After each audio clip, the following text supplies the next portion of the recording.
अल्लाह हाफिज, अल्लाह हाफिज। जी next. बाल्टी, unmute करें। बाल्टी। बाल्टी के अस्सलाम लिए तो वालेकुम। आना पड़ेगा। बाल्टी, क्या हाल है? कहाँ फिर रही हो लफंटर? कैसे हैं शाह साहब? बिल्कुल ठीक। गुड मैं गुड गुड चंदा, गुड। मम्मी कैसी है? ठीक है? शाह साहब, अम्मी भी बिल्कुल ठीक ठाक है। उन्हीं की टेस्टिमोनी देनी है मैंने।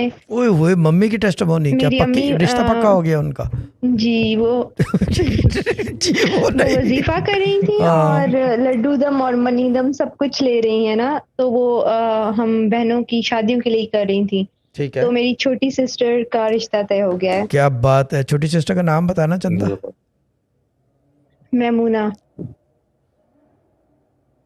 ठीक है।